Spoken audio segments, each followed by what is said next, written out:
नमस्कार. मी शीतल कांडेलकर, शिक्षक आघाडी शहर अध्यक्ष, आम आदमी पार्टी, पुणे शहर. अभियोग्यताधारक जे शिफारस पात्र आहेत आणि जे शिफारस पात्र होण्यासाठी प्रयत्न करत आहेत, ही सर्व तरुण पिढी आज शिक्षण आयुक्त कार्यालयाच्या समोर येऊन बसलेली आहे.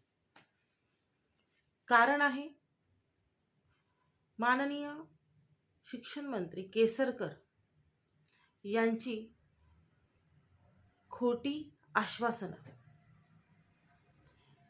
शिक्षण मंत्री केसरकर फक्त आश्वासनं देतात, प्रत्यक्ष कृतीशून्य, दिलेला शब्द न पाळणं. एकूण महाराष्ट्रातील शिक्षक होऊ पाहणाऱ्या तरुण पिढीच्या आयुष्यासोबत, मानसिकतेसोबत खेळणं. या विरोधात ही अभियोग्यताधारक जी शिक्षक होऊ बघत आहेत, जी उद्याचं भविष्य घडवू बघत आहेत, ही आज शिक्षण आयुक्त कार्यालय पुणे या समोर येऊन बसलेले आहेत. शिक्षण मंत्री महोदय, तुम्ही दिलेला शब्द हा खोटा होता, हे मुळात इथे सिद्ध झालेलं आहे. शिक्षक भरती गेले कित्येक वर्ष महाराष्ट्रामध्ये नाही, हे तुम्हाला माहीत आहे. परिस्थितीची सर्व कल्पना असतानाही आपण खोटे आश्वासनं महाराष्ट्रातील तरुणांना देत आहात, सर्रास न घाबरता.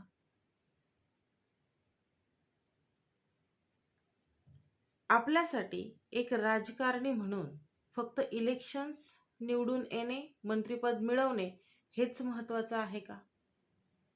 आपल्या या स्वार्थासाठी आपण आपल्याच महाराष्ट्रातील आपल्याच लेकरांच्या भवितव्यासोबत खेळणार आहात का? या सर्व गोष्टींचा सारासार विचार तुम्ही कधी करता का? कधी निवांत बसल्यावर तुमच्या पुढे महाराष्ट्रातील तरुण पिढीची जी बेरोजगारी आहे ती कधी डोळ्यासमोर येते का? आपल्या महाराष्ट्रातील मराठी शाळा, ज्या शाळांमध्ये तुम्ही शिकलेले आहात, त्या शाळांची अवस्था तुमच्याकडून बघवली जाते का? याच मराठी शाळांमध्ये ज्या पालकांची पाल्य, जी आपल्या महाराष्ट्राचं भविष्य आहे, ती शिकतात, त्यांना शिक्षक नाही, शाळांची दुरावस्था, या सगळ्या गोष्टी तुमच्याकडून बघितल्या जातात का? आज तुम्ही शिक्षण मंत्री आहात, या गोष्टी सुधारणे तुमच्या हातात आहे. यामध्ये सुधारणा करणे यासाठीच्या सगळ्या पॉवर्स तुमच्या हातात आहे. आणि हे सगळं असताना तुम्ही कोणत्या मानसिकतेने या विद्यार्थ्यांसोबत आणि शिक्षक होऊ पाहणाऱ्या अभियोग्यताधारकांच्या जीवनासोबत खेळत आहात? शिक्षण मंत्री म्हणून कोणतं ध्येय तुमच्या समोर आहे? तुमचे प्लॅन काय आहेत? महाराष्ट्राचं भवितव्य तुम्ही आज रस्त्यावर आणून सोडलंय, हे खोटं आहे का? आज गेले कित्येक दिवस झाले ते अभियोग्यताधारक रस्त्यावर बसलेले आहेत, तरीही तुम्ही दखल घेतलेली नाही. तुम्हीच दिलेला शब्द तुम्ही पूर्ण करावा, या मागणीसाठी ते अभियोग्यताधारक आज रस्त्यावर आहेत. तुमचं लक्ष आहे का? शब्द तुम्हीच दिलाय ना, शब्द तुम्हीच दिलेला आहे. 69,000 भरती करणार, त्यातून तुम्ही 67 वर आलात, नंतर 50 म्हणालात, नंतर 30 म्हणालात. ही जी खोटी आश्वासनं तुम्ही अभियोग्यताधारकांना देत आहात, ही कितपत योग्य आहे शिक्षण मंत्री म्हणून? ही आश्वासनं तुम्ही का देत आहात? लोकसभेची निवडणूक लागणार होती म्हणून तुम्ही ही आश्वासनं देत होतात का? बरं, आता विधानसभा येते आहे. यासाठी तुम्ही ह्या मुलांना अडकवून ठेवलेलं आहे का? फक्त 14,000 शिक्षकांची भरती महाराष्ट्रामध्ये झालेली आहे. त्यात पुढील राऊंडसाठी याच मुलांची संगीत खुर्ची तुम्ही खेळवत आहात, हे तुमच्या लक्षात येत आहे का?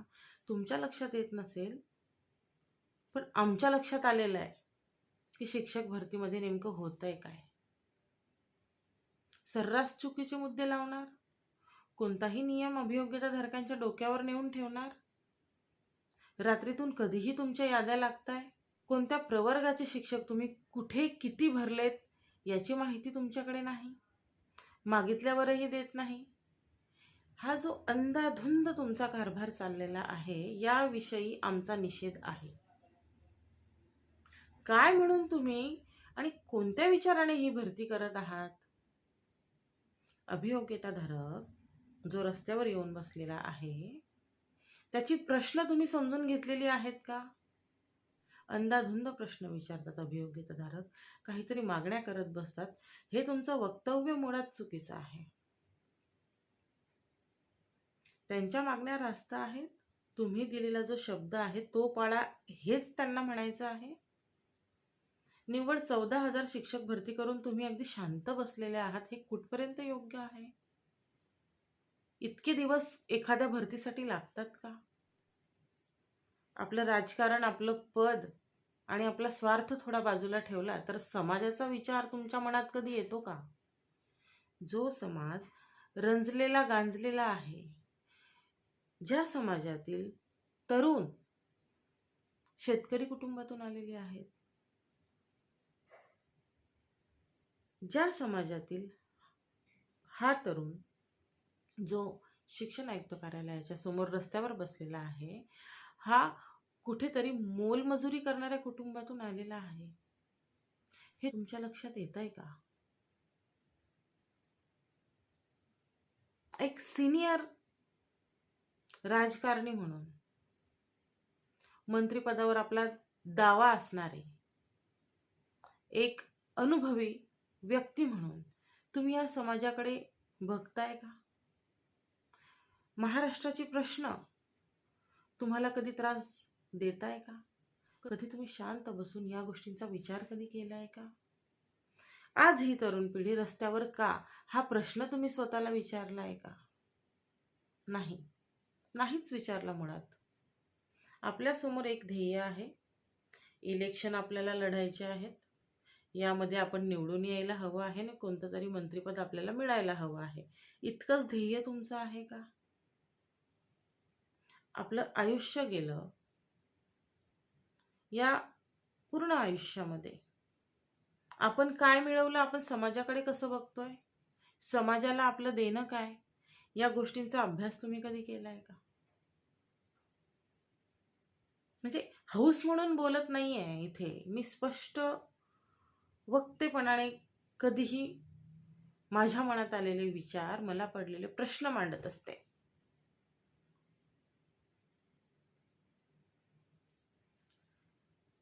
शिक्षण व्यवस्थेकडे अगदी जागृतपणे बघणारा आमचा पक्ष महाराष्ट्रातील शिक्षण व्यवस्थेकडेही अगदी डोळे उघडून बघत आहे, प्रत्येक गोष्टीची नोंद घेत आहे.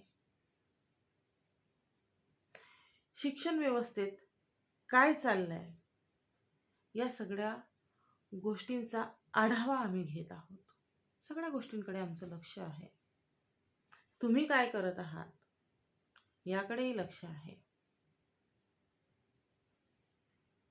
रस्त्यावर बसलेली अभियोग्यताधारक रोज प्रश्न विचारताय, मग ती शिक्षण आयुक्तांना विचारतायत, सचिवांना विचारतायत, आपल्यापर्यंतही येत आहेत. या प्रश्नांची उत्तरं काय? हा वेळखाऊपणा जो तुम्ही लावलेला आहे, यातून तुम्हाला सार्थक काय होणार आहे? मुळात शिक्षक भरतीसाठी इतका वेळ लागतो का? शिक्षक भरतीतली ही जी संगीत खुर्ची तुम्ही विथ इंटरव्ह्यू पासून सुरू केलेली आहे, ही संगीत खुर्ची खेळत बसायचं आहे का? हा खेळ खेळण्यासाठी ही तरुण मंडळी शिक्षण क्षेत्रात येऊ बघत आहेत का? मागे राहिलेल्या अभियोग्यताधारकांसाठी तुमचं प्रयोजन काय? अनेक प्रश्न आहेत साहेब, अनेक प्रश्न आहेत तुम्हाला विचारण्यासारखे. याचे उत्तर तुमच्याकडे आहे का? माननीय शिक्षण मंत्री केसरकर साहेबांचे निर्णय चुकलेले आहेत, हे इथे सिद्ध झालेलं आहे. निर्णय चुकलेले आहेत आणि अजूनही ते चुका करत आहेत. आता वळूयात रयतकडे. शिक्षक भरतीची प्रोसेस सुरू होते. अभियोग्यताधारक आपला प्राधान्यक्रम देत होता. काहींनी दिला, काहींचा देणे बाकी होता. तेवढ्यात एक याचिका माननीय उच्च न्यायालय खंडपीठ औरंगाबाद येथे पडते. अभियोग्यता धारकांमध्ये संभ्रम पसरतो. अभियोग्यताधारक घाबरतो. याचा शिक्षक भरतीवर काही परिणाम होतोय का म्हणून अनेक विचारांचा काहूर अभियोग्यताधारकांच्या मनामध्ये सुरू होतो. तेवढ्यात 14 फेब्रुवारी 2024 रोजी एक आयुक्त कार्यालयाकडून एक प्रसिद्धी पत्रक येते. विषय असतो रयतचा. याचिका टाकली आहे रयतमध्ये आधीच कार्यरत असलेल्या शिक्षकांनी. माननीय उच्च न्यायालय खंडपीठ औरंगाबाद येथे त्यांनी आपला हक्क दाखवलेला आहे. इकडे अभियोग्यताधारक आपला प्राधान्यक्रम रयतसाठी देत आहे. काहींनी दिला, काही देणार होते. याचिका पडल्यामुळे संभ्रम पसरला, अनेक प्रश्न निर्माण झाले आणि 14/2/2024 रोजी एक प्रसिद्धी पत्रक आले. प्रसिद्धी पत्रक आपले बुलेटिन याचा विषय होता रयत संस्थेतील शिक्षकांनी जे आधीच तिथे कार्यरत होते, या शिक्षकांनी औरंगाबाद उच्च न्यायालय खंडपीठामध्ये टाकलेली याचिका आणि अभियोग्यता धारकांचा प्राधान्यक्रम. विषय हा होता. आता काही अभियोग्यता धारकांनी आपला प्राधान्यक्रम दिलेला होता रयतसाठी, काही देणार होते. अभियोग्यता धारकांच्या मनातील हा प्रश्न सोडवण्यासाठी प्रसिद्धी पत्रक येतं आयुक्त कार्यालयाकडून. त्यामध्ये स्पष्ट म्हटलेलं आहे, तुम्ही जर पात्र असाल तर प्राधान्य देऊ शकता रयतसाठी. आणि आजच रात्री 11:59 तुम्ही आपले प्रेफरन्स जे आहेत ते देऊन पूर्ण करायला हवेत. कोणतीही मुदतवाढ दिली जाणार नाही, असे 14 फेब्रुवारी 2024 रोजीच्या प्रसिद्धी पत्रकामध्ये स्पष्ट म्हटलेले आहे. आणि याच प्रसिद्धी पत्रकानुसार अभियोग्यताधारक आपला प्राधान्यक्रम देतो, रयतसाठी देतो. ज्यांची इच्छा असेल त्यांनी दिलेला आहे. आणि रयतसाठी या शिक्षक भरतीतून जी शिक्षक भरती आतापर्यंत झालेली आहे, यामधून जवळजवळ 800 ते 850 अभियोग्यताधारकांनी प्रेफरन्स आपले दिलेले आहेत. त्या प्रसिद्धी पत्रकामध्ये एक वाक्य असेही होते की रयत संस्थेतील आधीच कार्यरत असलेल्या शिक्षकांनी जी याचिका टाकलेली आहे, ती याचिका आणि आपली शिक्षक भरती यात कोणताही संबंध किंवा कोणतेही नाते नाही. हे स्पष्ट केल्यानंतर अभियोग्यताधारक आपला प्राधान्यक्रम देतो आणि निश्चिंत होतो. आता मला असं म्हणायचं आहे की आपली शिक्षक भरती आणि त्यांची याचिका याचा संबंध नाही, हे आपण कसं काय म्हणू शकतो? आजची परिस्थिती लक्षात घेता वक्तव्य त्या प्रसिद्धी पत्रकातलं चुकीचं होतं असं मला म्हणायचं आहे. आता तुम्ही म्हणाल का? परिस्थिती आपल्या समोर आहे. शिक्षक भरती आणि त्यांची याचिका, जी रयत शिक्षण संस्थेमध्ये आधीच कार्यरत असलेल्या शिक्षकांची माननीय उच्च न्यायालय खंडपीठ औरंगाबाद येथे टाकलेली याचिका आणि आपली शिक्षक भरती याचा संबंध नाही असं त्या प्रसिद्धी पत्रकामध्ये म्हटलेले होते. तर त्याचा संबंध नाही हे आपण कसं काय म्हटले किंवा कसं काय म्हणू शकत होतो? आणि त्याच दिवशी रात्री प्राधान्यक्रम देण्याची मुदतही संपणार होती. वेळ वाढवून दिली जाणार नव्हती. अभियोग्यताधारक काय करणार? त्यांनी प्राधान्यक्रम दिलेत, रयतसाठी दिलेत. आणि आज ज्यांनी रयतसाठी प्राधान्यक्रम दिलेले आहेत त्या शिक्षकांवर रस्त्यावर बसण्याची वेळ आलेली आहे. आता मी आयुक्त साहेबांना विचारू इच्छिते की शिक्षक भरती आणि ती याचिका याचा संबंध नाही असं तुम्ही का म्हणालात? आता मुळात आयुक्त साहेबांना मला विचारायचं आहे की आपला जो प्रवाह चालू आहे शिक्षक भरतीचा, बऱ्याच लोकांचं म्हणणं आहे की चुकीच्या पद्धतीने तुम्ही शिक्षक भरती करत आहात. अगदी चुकीच्या पद्धतीने करत आहात. भरपूर लोकांचा आरोप आहे. मलाही म्हटलेत लोक की या चुकीच्या शिक्षक भरतीसाठी तुम्ही सपोर्ट करत आहात. हा मुद्दा मी नंतर क्लिअर करणार आहे की सपोर्ट आहे माझा की काय आहे, हे मी क्लिअर करणार आहे. मुळात आपण आपल्या विषयावर येऊयात. आपला शिक्षक भरतीचा हा जो प्रवाह सुरू आहे, तुम्ही म्हणत आहात पारदर्शक आहे भरती, सुरळीत चाललेली आहे. माझ्या कार्यकाळामध्ये अशी शिक्षक भरती मीच पूर्ण करत आहे. कदाचित ते बरोबरही आहे, कौतुकही आहे. तुम्ही पण कौतुक करून घेत आहात. तर ही जी शिक्षक भरतीचा हा जो प्रवाह चालू आहे, त्या प्रवाहामध्ये पुढचा राऊंड लावणे, पुढील अभियोग्यताधारकांना नोकऱ्यांसाठी शिफारस पात्र करणे, या सगळ्या आपल्या प्रक्रियेमध्ये कुठेतरी रयतमुळे अडथळा आलाय. हे मान्य करा तुम्ही. आज 10% जागा याव्यात, सेकंड फेज लागावा म्हणून आपली अभियोग्यताधारक आपल्या गेटसमोर बसलेली आहेत. त्याआधी रयतमध्ये लागलेली भावी शिक्षक जी शिफारस पात्र अभियोग्यताधारक आहेत ते येऊन बसलेले आहेत.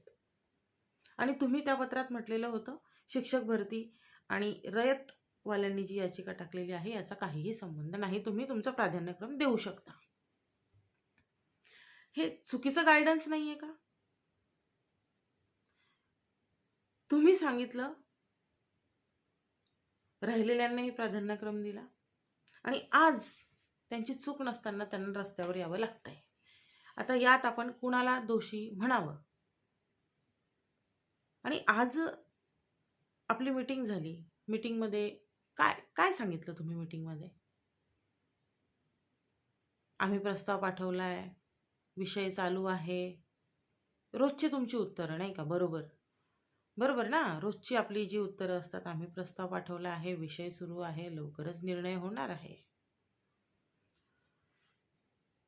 ज्या रयतमध्ये लागलेल्या अभियोग्यताधारकांवर, शिफारसपात्र अभियोग्यताधारकांवर अन्याय झालेला आहे, त्यांनी न्याय मागणं, आम्हाला दुसऱ्या ठिकाणी समाविष्ट करून घ्या म्हणणं अतिशय रास्त आहे. पण आयुक्त साहेब, आपली भरती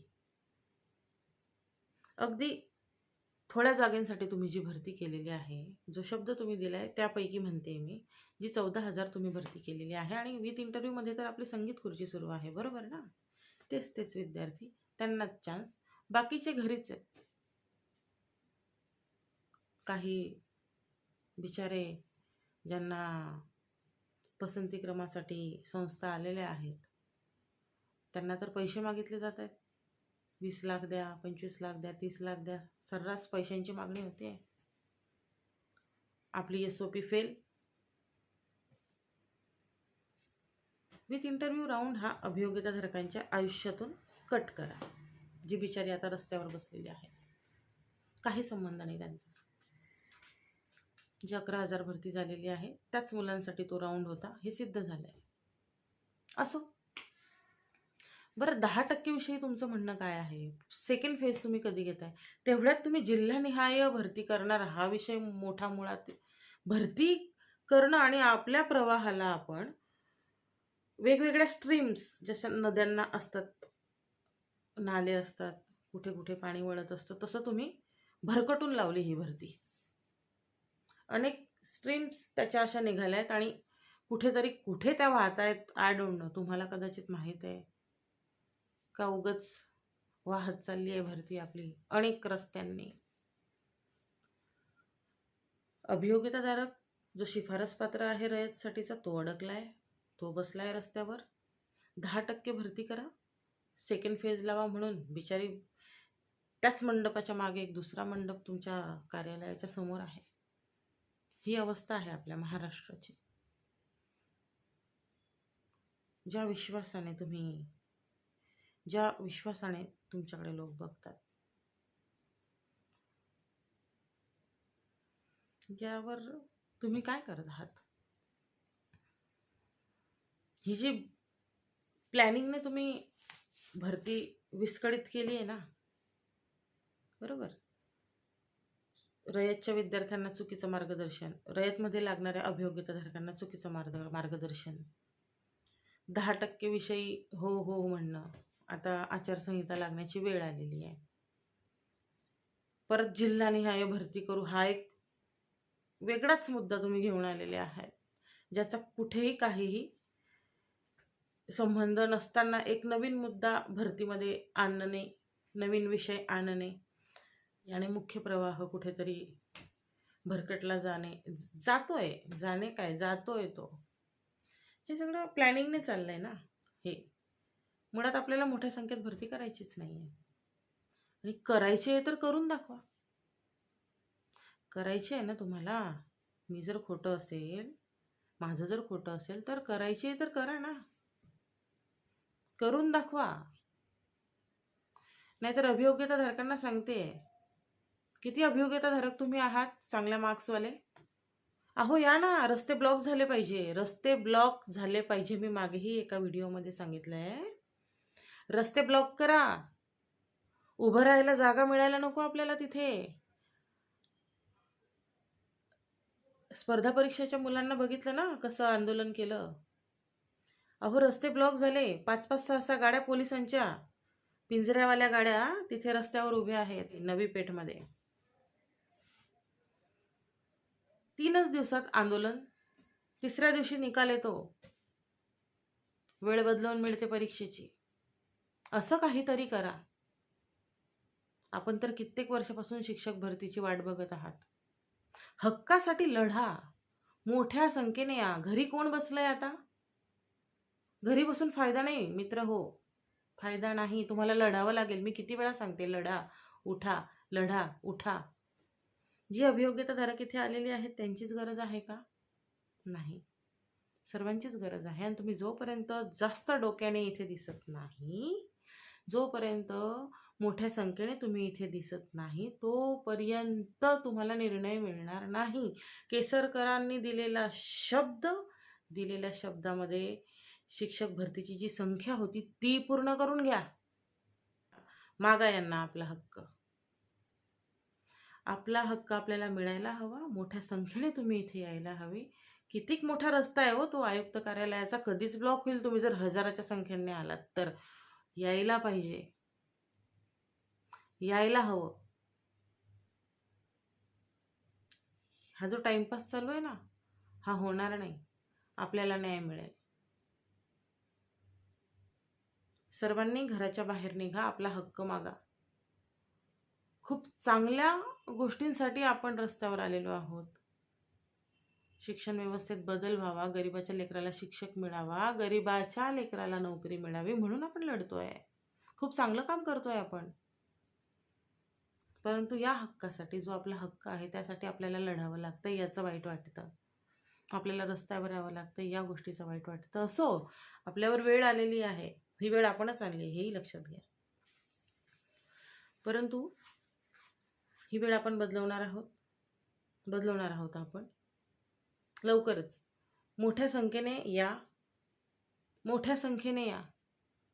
तुमच्यासमोर उदाहरण आहे स्पर्धा परीक्षांची. मुलं त्यांनी काय केलं ते बघा. त्यात कुठेतरी मोटिवेशन तुम्हाला मिळालंही असेल त्यातून. तर तुम्ही सर्वांनी मोठ्या संख्येने इथे येणं आवश्यक आहे. जोपर्यंत आपल्याला हो लेखी स्वरूपात ऐकायला मिळत नाही तोपर्यंत उठू नका. धन्यवाद.